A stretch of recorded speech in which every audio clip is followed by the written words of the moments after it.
만군의 여호와가 이르노라. 보라, 내가 내 사자를 보내리니 그가 내 앞에서 길을 준비할 것이요 또 너희가 구하는 바 주가 갑자기 그의 성전에 임하시리니 곧 너희가 사모하는 바 언약의 사자가 임할 것이라. 그가 임하시는 날을 누가 능히 당하며 그가 나타날 때에 누가 능히 서리요. 그는 금을 연다는 자와 자의 불과 표백하는 자의 재물과 같을 것이라. 그가 음을 연단하여 깨끗하게 하는 자 같이 앉아서 레위 자손을 깨끗하게 하되 금, 은 같이 그를 연단하리니 그의 공의로운 재물을 나 여호와께 바칠 것이라. 그때에 유다와 예루살렘의 봉헌물이 옛날과 고대와 같이 여호와께 기쁨이 되려니와 내가 심판하러 너희에게 임할 것이라. 점치는 자에게와 가늠하는 자에게와 거짓 맹세하는 자에게와 품꾼의 사에 대하여 억울하게 하며 과부와 고아를 압제하며 나그네를 억울하게 하며 나를 경외하지 아니하는 자에게 속히 증언하리라. 만군의 여호와가 말하였느니라. 나 여호와는 변하지 아니하리니 그러므로 야곱의 자손들아 너희가 소멸되지 아니하느니라. 아멘. 아멘. 디비로 황제가 통치한 지 15해 곧 본디오 빌라드가 유대의 총독으로 헤롯이 갈릴리의 본붕왕으로 그 동생 빌립이 이두레와 드라고니 지방의 본붕왕으로 루사니아가 아빌린의 본붕왕으로 아나스와 가야바가 대제사장으로 있을 때에 하나님의 말씀이 빈들에서 사가랴의 아들 요한에게 임한지라. 요한이 요단강 북은 각처에 와서 죄사함 받게 하는 회개의 세례를 전파하니 선지자 이사야의 책에 쓴 바 강야에서 외치는 자의 소리가 있어 이르되 너희는 주의 길을 준비하라. 그의 길을 곧게 하라. 모든 걸작이가 메어지고 모든 산과 작은 산이 낮아지고 굽은 것이 곧아지고 험한 것이 평탄하여질 것이요 모든 육체가 하나님의 구원하심을 보리라 함과 같으니라. 아멘. 아멘. 하나님께서 우리에게 주신 말씀입니다. 지난 주간 많은 분들이 많은 혼란과 어려움들을 겪으셨을 줄로 압니다. 여전히 지금도 앞으로 알 수 없는 우리 대한민국의 미래를 바라보며 많은 분들이 마음 상해하시고 과연 어떻게 될까 걱정하시는 분들이 많이 있으리라고 생각이 듭니다.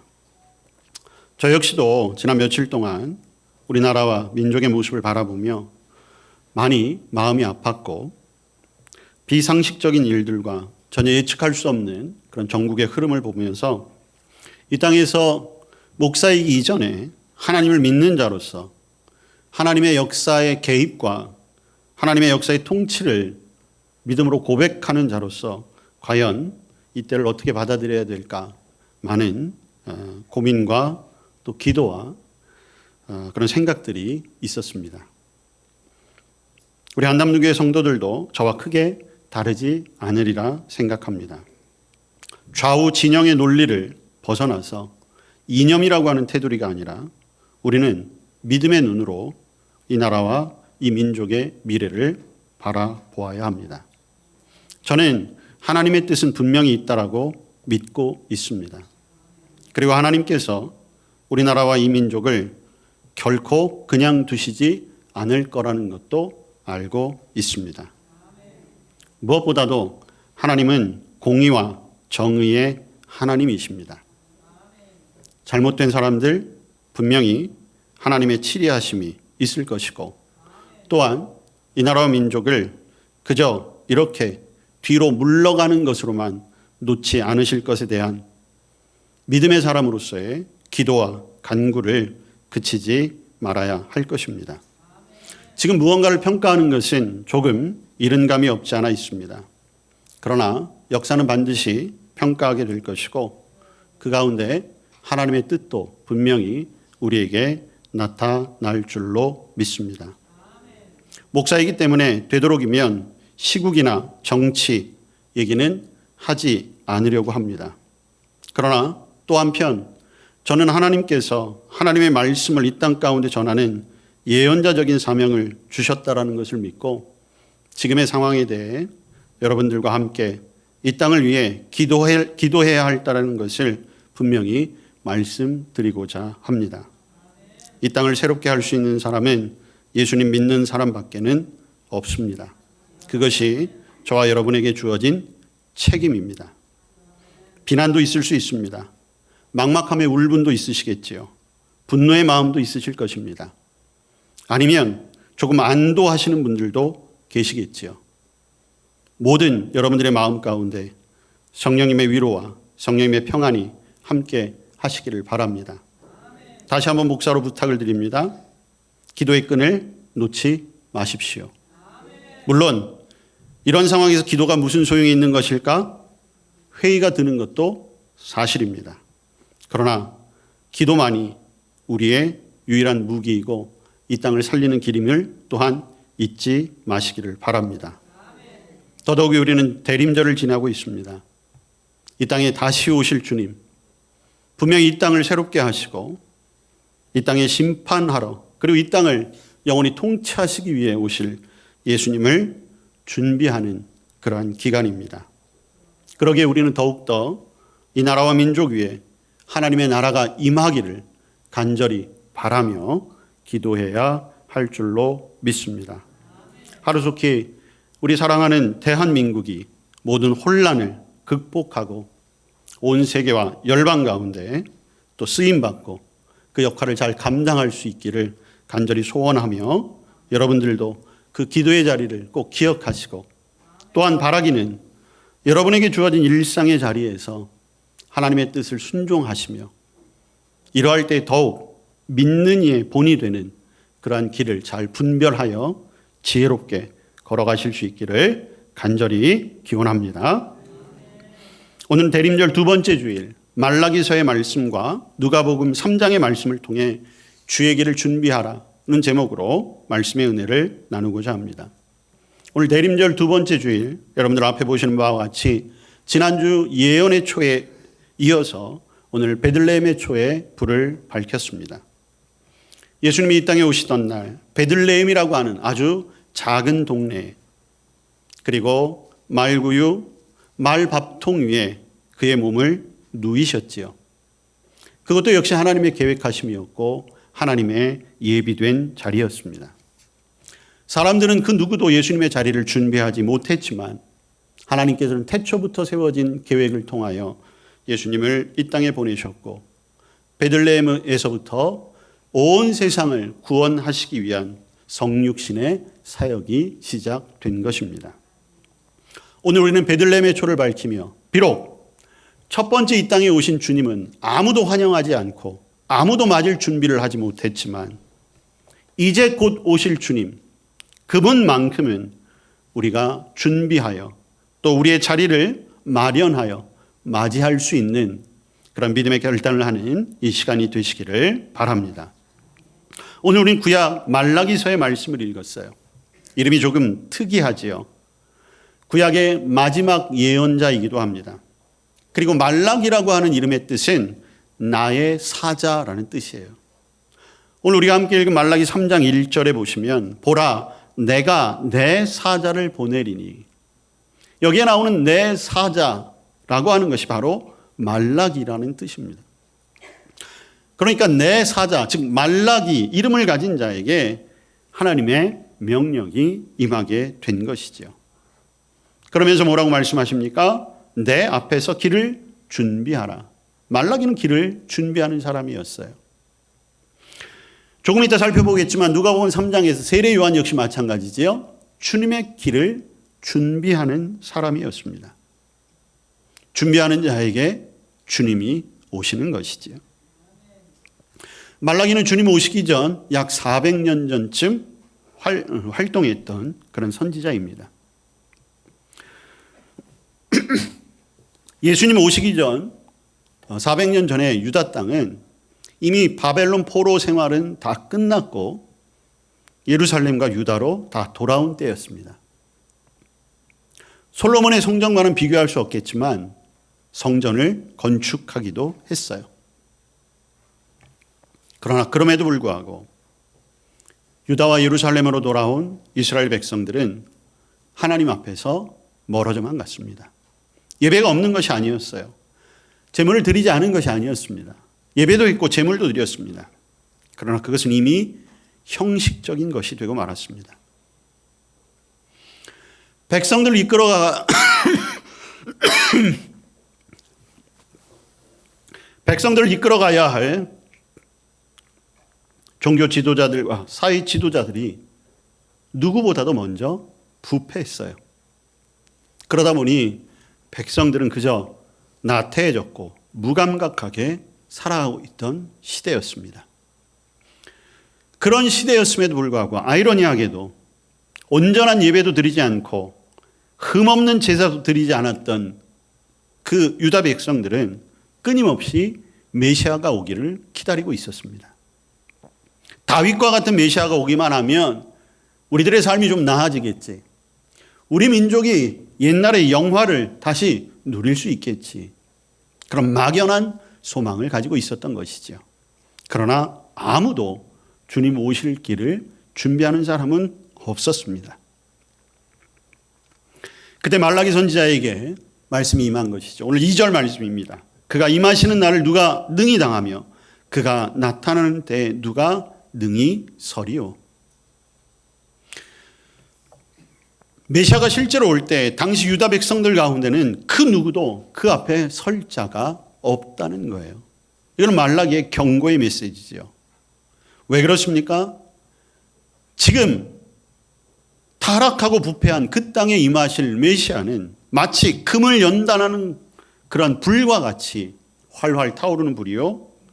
그리고 모든 때를 다 지워버릴 만한 표백하는 잿물과 같은. 그래도 지금 말라기를 통해서 임재하시는 메시아는 징계의 메시아인 거예요.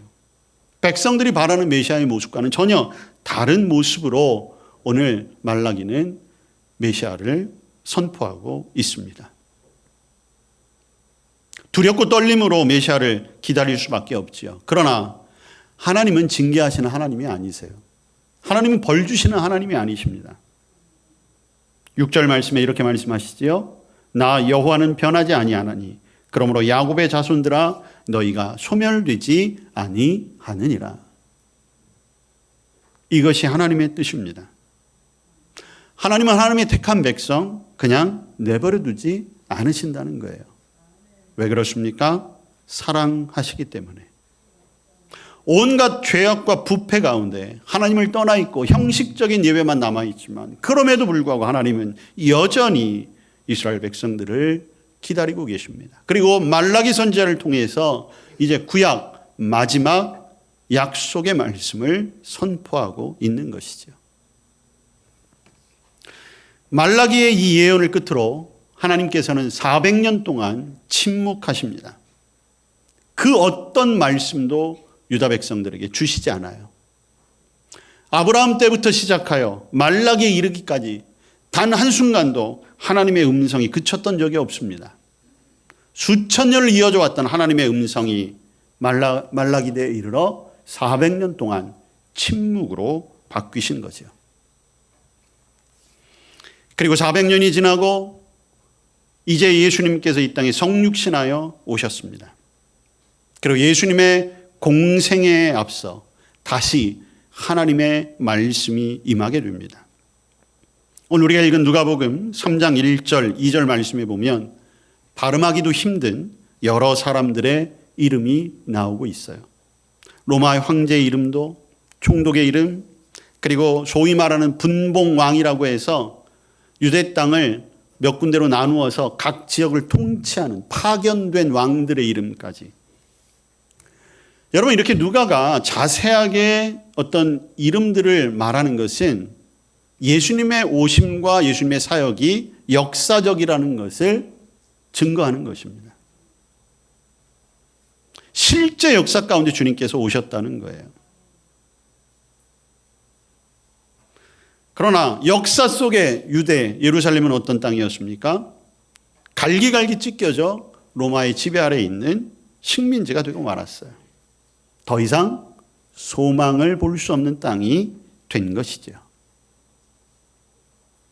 400년의 침묵을 깨고 하나님께서는 세례 요한을 부르셨습니다. 그리고 선포하게 하셨지요. 오늘 누가복음에게는 죄사함을 받게 하는 회개의 세례를 전파했다라고 되어 있지만 다른 복음서에 보면 회개하라 천국이 가까이 왔느니라. 세례 요한의 이 선포는 예언자적인 선포였습니다.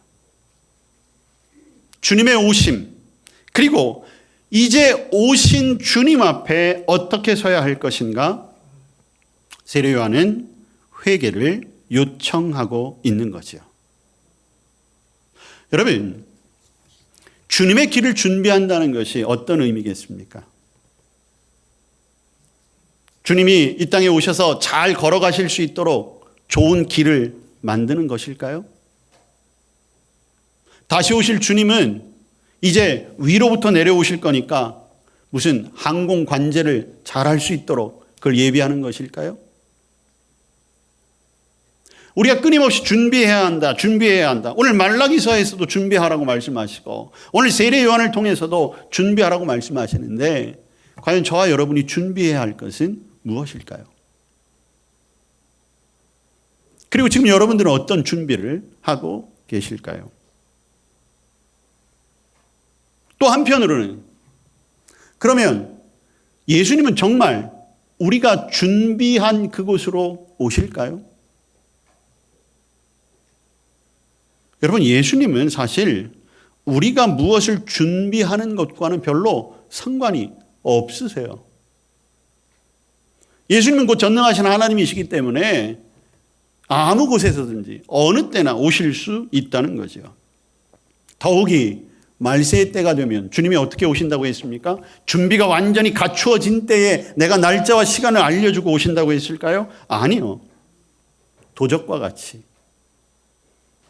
아무도 모르는 때 오신다라고 하는 것을 보면 오히려 우리가 준비하지 않았을 때 주님이 오실 확률이 더 크다는 것이지요.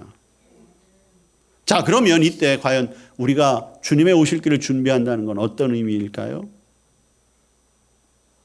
주님의 길을 준비하는 자로서 오늘 말라기와 세례 요한을 우리에게 소개하고 있는데 그럼 거기에서 우리는 어떤 도전을 받을 수 있을까? 여러분, 우리가 주님의 길을 준비한다는 것은 무슨 길을 만드는 것도 아니요. 또 우리의 마음을 잘 닦아서 주님을 모셔드릴 준비를 하는 것. 물론 그것도 중요하겠지만 정말 우리에게 필요한 것은 바로 주님의 이름을 이 땅에 선포하는 것입니다. 말라기는 주님의 이름을 이 땅에 선포했어요. 세례 요한도 마찬가지였습니다. 회개하라 천국이 가까이 왔느니라 그분이 오신다. 선포하는 거예요.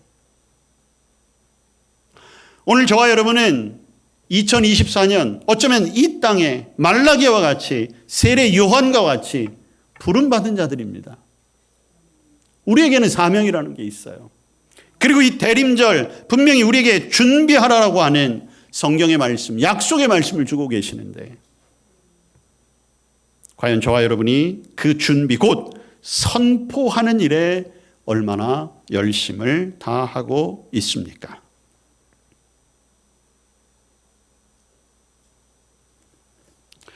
준비라고 하는 것이 주님의 이름을 이 땅에 선포하고 주님이 이 땅에 오셔서 해야 할 일을 선포하는 것에 있다라고 하면 우리가 또 한 번 생각할 것은 무엇입니까? 세례 요한이 선포하는 것 같이 먼저 내가 하나님의 말씀 앞에 진정한 회개, 죄 사함이 있어야 선포할 만한 자격을 갖추게 된다는 것입니다.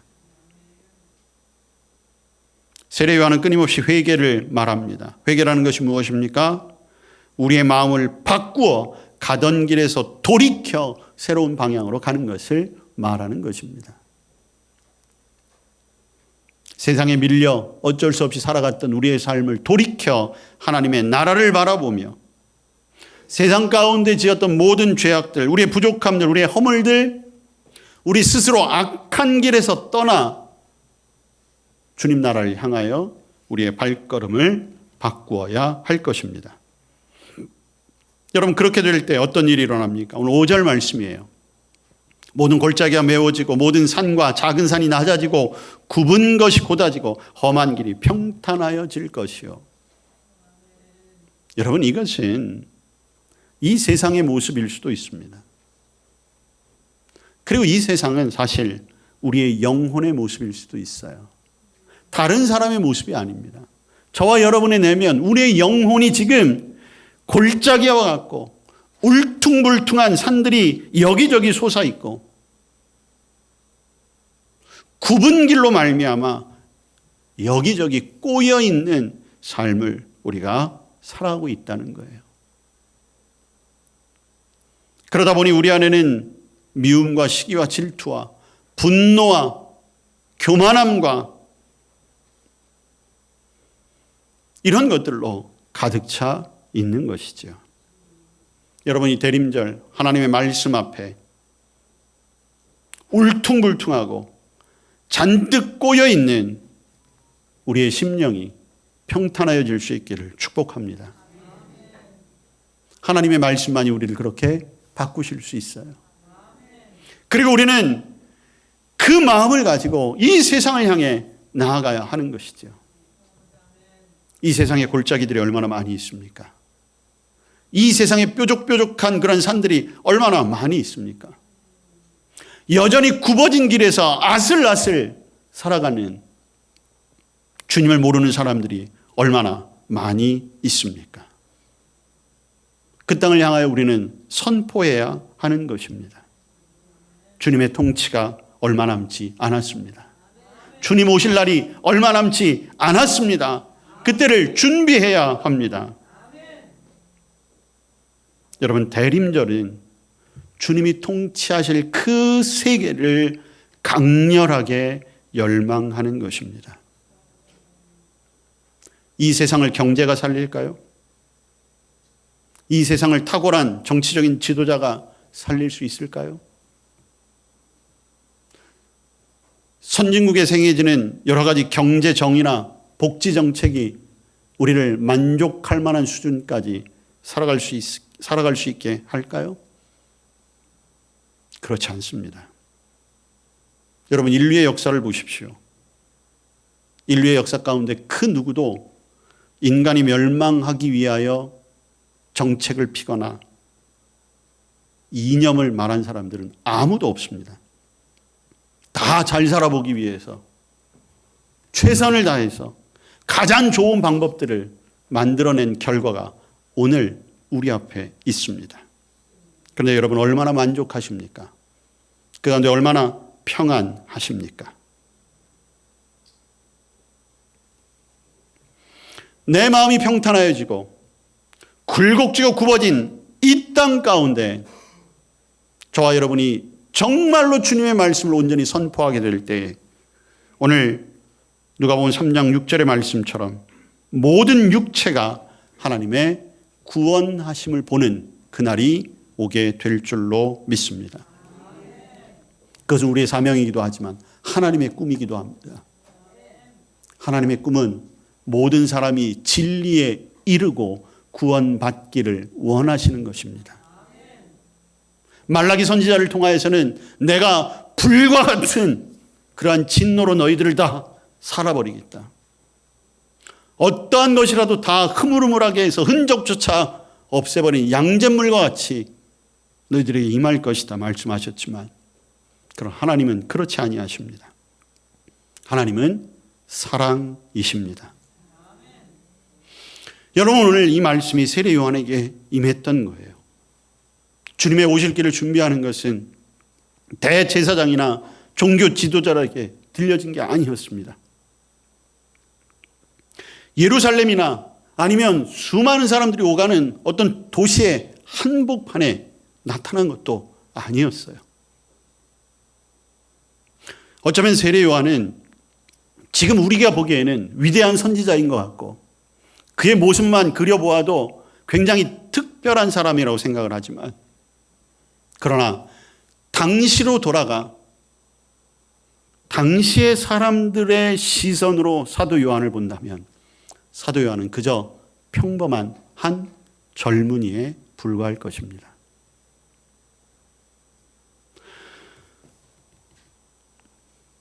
또한 그 요한을 로마나 예루살렘이 아닌 광야로 보내셨어요.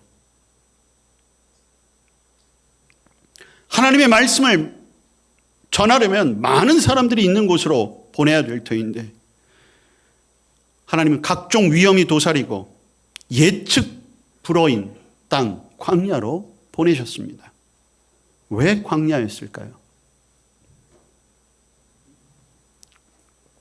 왜냐하면 광야는 하나님의 약속이 성취된 땅이기 때문입니다.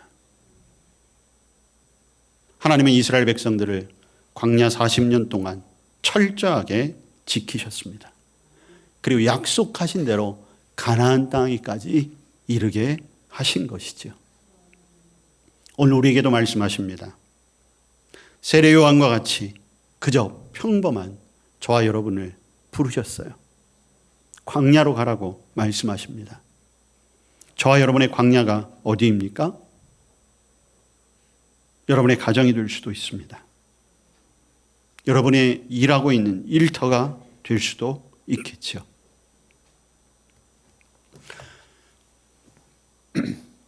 오늘 우리가 살아가고 있는 이 삶의 자리, 여기가 끝이 아니라 우리는 영적인 가나안, 영원한 하나님의 나라를 바라보며 살아가는 사람들 아니겠습니까?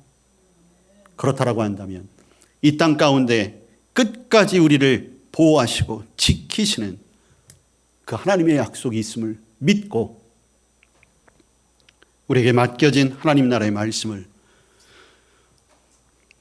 온전히 선포하여 주님의 오실 길을 준비하는 저와 여러분 되어야 할 줄로 믿습니다. 저와 여러분은 전능하신 하나님을 믿는 사람들입니다. 하나님의 말씀은 말씀대로 이루어질 것을 믿는 사람들입니다. 비록 지금은 힘들고 어렵습니다.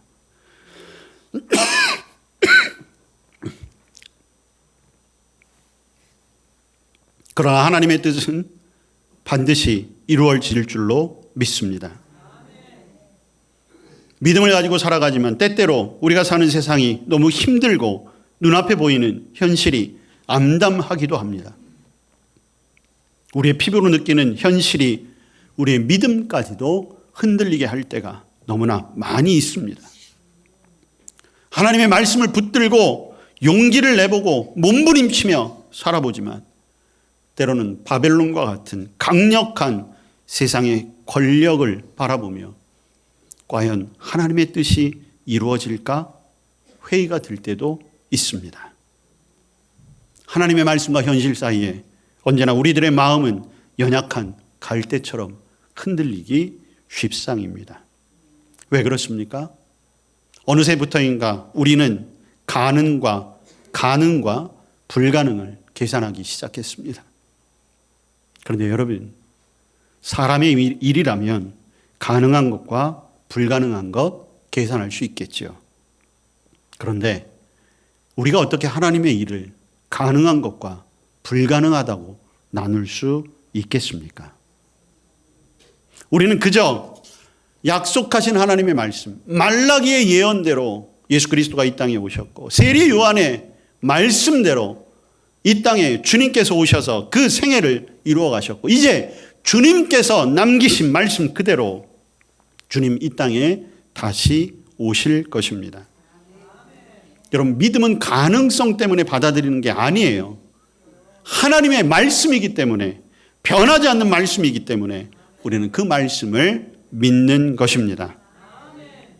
오직 시선을 주님께 고정하고 주님을 기다리는 절기가 되시기를 바랍니다. 우리의 유일하신 소망, 영원한 소망이신 그 주님의 오실 길을 선포하며 준비하며 기다리는 성도들 되시기를 간절히 축원합니다. 아멘. 주님 오실 길을 준비하길 원합니다. 이 땅 가운데 담대히 주님 오실 길을 선포하게 하여 주시옵소서. 예수님 이름으로 기도합니다. 아멘.